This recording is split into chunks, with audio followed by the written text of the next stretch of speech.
નમસ્કાર મિત્રો, જય શ્રી કૃષ્ણ. સ્વાગત છે ફરી એક વખત આપનું આપણી યુટ્યુબ ચેનલ ભક્તિ કીર્તન સંગ્રહમાં. મિત્રો, આજના આ વિડીયોમાં આપણે 17 મેથી 15 જૂન સુધી ચાલનારો પવિત્ર એવો માસ પુરુષોત્તમ માસ વિશે વાત કરીશું. આ મહિનાની મહાત્મય કથા સાંભળીશું, કાઠાગોરનું પૂજન કરવાનું મહત્વ જાણીશું, પૂજન વિધિ જાણીશું, સાથે જ આ મહિનામાં શું કરવું, શું ન કરવું, કયા નિયમો લઈ શકાય તેના વિશે પણ ચર્ચા કરીશું. તો અંત સુધી મારી સાથે જોડાયેલા રહેજો. પુરુષોત્તમ માસનો મારી સાથે આ સત્સંગ કરજો અને કોમેન્ટ સેક્શનમાં પુરુષોત્તમ માસ નિમિત્તે જય શ્રી કૃષ્ણ લખજો. શ્રી કૃષ્ણ ગોવિંદ હરે મુરારે, હે નાથ નારાયણ વાસુદેવ. મિત્રો, પુરુષોત્તમ માસને હિન્દુ ધર્મમાં અત્યંત પવિત્ર, કલ્યાણકારી અને ભગવાન શ્રી વિષ્ણુને અતિ પ્રિય માસ માનવામાં આવે છે. આ માસને અધિક માસ અને મળમાસ તરીકે પણ ઓળખવામાં આવે છે.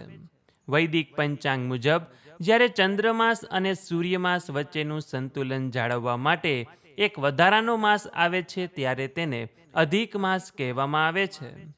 કહેવાય છે કે જે મહિનામાં સૂર્ય સંક્રાંતિ થતી ન હોય, એટલે કે સૂર્યનું એક રાશિમાંથી બીજી રાશિમાં પરિવર્તન થતું ન હોય, ત્યારે તે માસને અધિક માસ કહેવામાં આવે છે. અને આ વર્ષે પ્રથમ જેઠ માસ એ અધિક માસ રહેવાનો છે. પ્રાચીન સમયમાં આ માસને અન્ય માસોની જેમ વિશેષ મહત્વ મળતું નહોતું. તેથી તે દુઃખી થઈને ભગવાન પાસે ગયો અને ભગવાન શ્રી હરિ વિષ્ણુએ આ માસને પોતાનું પુરુષોત્તમ નામ આપીને સર્વોત્તમ અને પવિત્ર બનાવ્યો. ત્યારથી આ માસ ભગવાન શ્રી હરિનો પ્રિય માસ બની ગયો અને ભક્તો માટે વિશેષ પુણ્યદાયક માનવામાં આવ્યો. શાસ્ત્રોમાં કહેવાયું છે કે જે ફળ લાંબા સમય સુધી યજ્ઞ, તપ, ઉપવાસ, દાન અને ઉપાસનાથી મળે છે, તે ફળ પુરુષોત્તમ માસમાં શ્રદ્ધાપૂર્વક કરેલી નાની ભક્તિથી પણ પ્રાપ્ત થઈ જાય છે. તેથી આ મહિનામાં ભગવાનની સેવા, પૂજા, ઉપાસના કરવાનો વિશેષ મહિનો માનવામાં આવે છે. પુરુષોત્તમ માસનું આપણામાં સૌથી મોટું મહત્વ છે, કેમ કે આ મહિનો મનુષ્યને પોતાની અંદર ઝાંખી કરવાની તક આપે છે.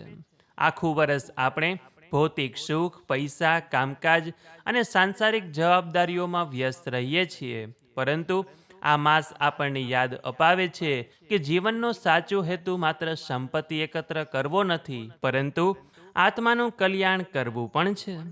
આ માસમાં આપણે પોતાના પાપો માટે પ્રાયશ્ચિત કરીએ છીએ, ભગવાન પાસે ક્ષમા માગીએ છીએ અને સારા જીવન જીવવાનો સંકલ્પ કરીએ છીએ. જે વ્યક્તિ આ માસમાં સાચા હૃદયથી ભગવાનનું સ્મરણ કરે છે, તેના જીવનમાં સકારાત્મક પરિવર્તન આવે છે, મનની અશાંતિ દૂર થાય છે, ચિંતા ઓછી થાય છે અને આત્માને શાંતિનો અનુભવ થાય છે. પુરુષોત્તમ માસમાં નિયમ લેવાનું પણ વિશેષ મહત્વ છે. શાસ્ત્રોમાં કહેવામાં આવ્યું છે કે આ માસમાં લીધેલો સારો નિયમ મનુષ્યના જીવનમાં અદ્ભુત પરિવર્તન લાવી શકે છે.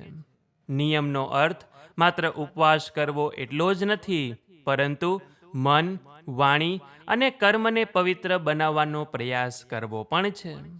ઘણા ભક્તો આ માસમાં રોજ વહેલા ઉઠવાનો નિયમ લે છે. કોઈ એકટાણું કરે છે, કોઈ મીઠાઈનો ત્યાગ કરે છે, કોઈ જમીન પર સૂવે છે, કોઈ રોજ તુલસીજી પાસે દીવો કરે છે, તો કોઈ ભગવાનના નામનો નિત્ય જપ કરે છે. કેટલાક ભક્તો રોજ ગરીબોને ભોજન કરાવે છે અથવા ગાયને રોટલી ખવડાવે છે. ભગવાનને દેખાવથી નહીં, પરંતુ ભક્તિના ભાવથી પ્રસન્નતા થાય છે. તેથી પોતાની શક્તિ પ્રમાણે કરેલી નિષ્ઠાપૂર્વકની ભક્તિ ભગવાનને અતિ પ્રિય લાગે છે. આ માસ દરમિયાન વહેલી સવારે બ્રહ્મ મુહૂર્તમાં જાગીને સ્નાન કરવું પણ ખૂબ જ શુભ માનવામાં આવે છે. ત્યારબાદ ભગવાન શ્રી વિષ્ણુ અને માતા લક્ષ્મીજીની પૂજા કરવી, ઘીમાં દીવો પ્રગટાવવો, ધૂપ દીપ કરવો અને તુલસીદળ અર્પણ કરવું.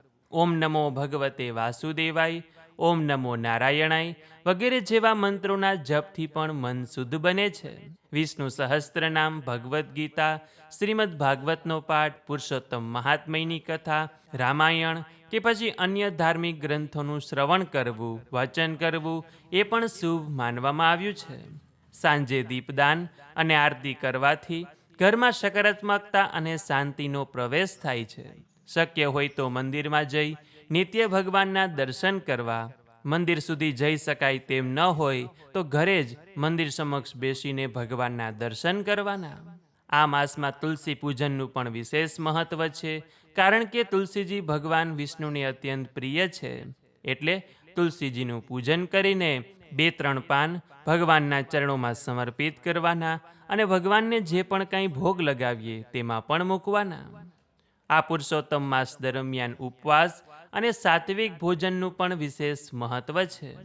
જો શક્ય હોય તો દિવસમાં એક જ વાર સાત્વિક ભોજન લેવું જોઈએ, કે જેમાં ડુંગળી, લસણ, માંસાહાર કે વ્યસનોથી સંપૂર્ણ દૂર રહેવું. અને આ મહિનામાં મનુષ્ય માત્ર શરીરની શુદ્ધિ જ નહીં, પરંતુ વિચારોની શુદ્ધિ પર પણ ધ્યાન આપવું જોઈએ. એટલે કે ખોટું બોલવું, બીજાની નિંદા કરવી, ક્રોધ કરવો, અહંકાર કરવો, લડાઈ ઝઘડો કરવો, કોઈને દુઃખ પહોંચાડવું, આ બધી વસ્તુથી દૂર રહેવું જોઈએ. આ મહિનામાં દયાળુ, વિનમ્ર અને શાંત સ્વભાવ રાખવાથી આપણી ભક્તિનું ફળ આપણને અનેક ગણું થઈને મળે છે. આપણા ગુજરાતમાં પુરુષોત્તમ મહિના દરમિયાન કાઠાગોરનું પણ વિશેષ મહત્વ છે. ખાસ કરીને સ્ત્રીઓ આ પૂજન ખૂબ જ શ્રદ્ધા ભાવે કરે છે. નદી કાંઠે જઈને અથવા તો અત્યારે પોતાના આંગણામાં કાઠાગોર માની મૂર્તિ બનાવીને તેનું પૂજન કરે છે. ગોરમાના ગીત ગાય છે, કાઠાગોરની વાર્તા સાંભળે છે, પૂજન કરે છે, સત્સંગ કરે છે, ઉપવાસ કરે છે અને કાઠાગોર પાસે પોતાના પરિવારના સુખ શાંતિ માટેની પ્રાર્થના કરે છે. કાઠાગોરમાં સૌભાગ્ય, સંતાન સુખ, પતિના દીર્ઘાયુષ્ય અને કુટુંબની સમૃદ્ધિનું પ્રતીક માનવામાં આવે છે. એટલે માન્યતા છે કે જે સ્ત્રી ભક્તિપૂર્વક નિત્ય કાઠાગોરનું પૂજન કરે છે તેના ઘરમાં સુખ સમૃદ્ધિ વધે છે, પરિવારમાં શાંતિ રહે છે. એટલે આ પૂજન માત્ર પરંપરા નથી, પરંતુ સ્ત્રીની શ્રદ્ધા, સંસ્કાર અને ભગવાન પ્રત્યેના સમર્પણનું સુંદર પ્રતીક છે. પુરુષોત્તમ માસમાં ભગવાનની મહાત્મય કથા સાંભળવાનો અને નિત્ય ભજન કીર્તન કરવાનો વિશેષ મહિમા છે. શ્રવણમ કીર્તનમ વિષ્ણો, એટલે કે ભગવાનના નામ, લીલા અને મહિમાનું શ્રવણ કરવું એ ભક્તિનો મુખ્ય માર્ગ છે. કથા સાંભળવાથી મનમાં ભક્તિ જાગે છે અને જીવનમાં સદાચારનો વિકાસ થાય. એટલે આ ભગવાનની વાર્તાઓ માત્ર મનોરંજન માટે નથી કે સાંભળવા માટે નથી, પરંતુ આપણા જીવનમાં તેનું અમલ કરવાનું છે. પુરુષોત્તમ માસની કથા વાર્તા સાંભળવાથી આપણને સમજ પડે છે કે અહંકાર, લોભ અને ક્રોધ એ જીવનને દુઃખ તરફ લઈ જાય છે, જ્યારે દયા, ભક્તિ અને સત્યનો માર્ગ જીવનને સુખ શાંતિ તરફ લઈ જાય છે. ઘણી વખત માણસ જીવનની મુશ્કેલીઓથી થાકી જાય છે, પરંતુ ભગવાનની કથા મનને આશરો અને નવી ભક્તિ આપે છે. આ પુરુષોત્તમ માસમાં દાનનું પણ વિશેષ મહત્વ બતાવેલું છે. શાસ્ત્રોમાં કહેવાયું છે કે આ માસમાં કરેલું દાન અનેક ગણું ફળ આપે છે.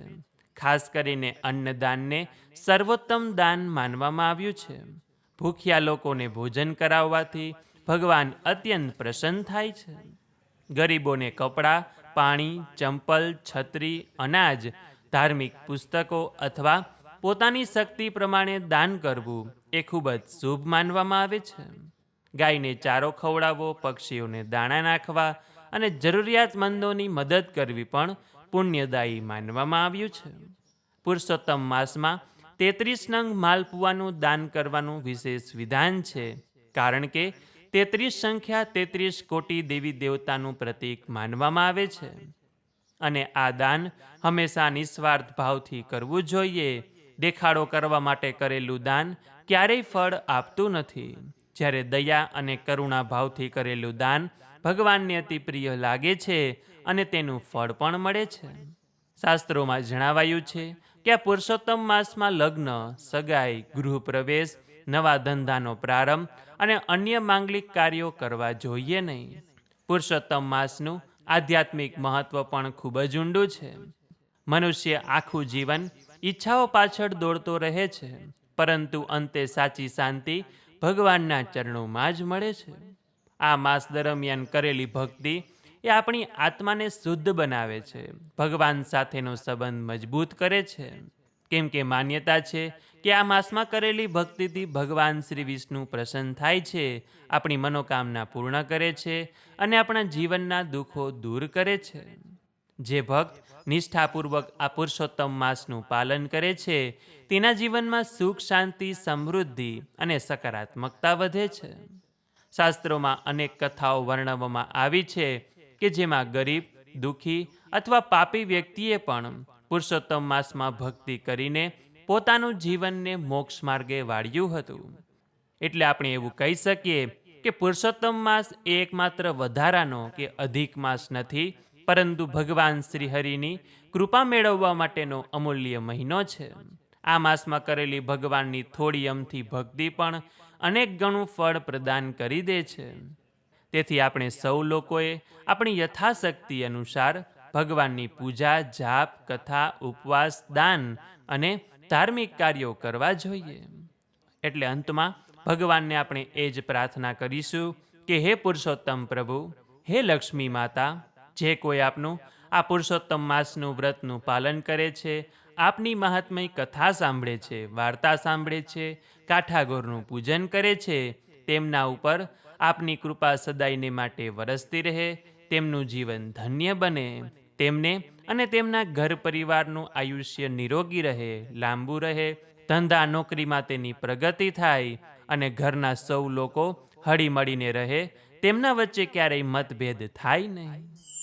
તો મિત્રો, આ રીતે પુરુષોત્તમ માસનો મહિમા આપણા શાસ્ત્રોમાં લખેલો છે કે જે આપણે એકદમ સરળ ભાષામાં સમજ્યો. આશા છે કે આપ સૌ લોકોએ અમારી સાથે સાંભળ્યું હશે. તો હવે આ માસમાં નિત્ય પુરુષોત્તમ માસ મહાત્મય કથાનો એક અધ્યાય અને એક વાર્તા સાંભળીશું તથા આ માસમાં કરવામાં આવતા આપણે વિષ્ણુ સહસ્ત્ર નામનો પાઠ પણ કરીશું. આ સિવાય કાઠાગોરની વાર્તાનો પણ એક અલગથી વિડીયો મૂકેલો છે કે જે પણ આપ જોઈ શકો છો, સાંભળી શકો છો. તો આ વિડીયોમાંથી નવું જાણવા શીખવા મળ્યું હોય તો વિડીયોને લાઇક કરી તમારા મિત્રોને મોકલી, અમારી ચેનલમાં નવા હોય તો સબસ્ક્રાઇબ કરવાનું ભૂલતા નહીં કે જેથી આવનાર અવનવા વિડીયો આપ સૌને મળતા રહે. તો આ સાથે હવે મને રજા આપો, મળીશું ફરીથી એક નવા વિડીયોમાં. ત્યાં સુધી આપ સૌ લોકોને અમારી ચેનલના જય શ્રી કૃષ્ણ. ધન્યવાદ. મારી સાથે જોડાઈ રહેવા બદલ, મને સાંભળવા બદલ આપ સૌ લોકોનો ખૂબ ખૂબ આભાર.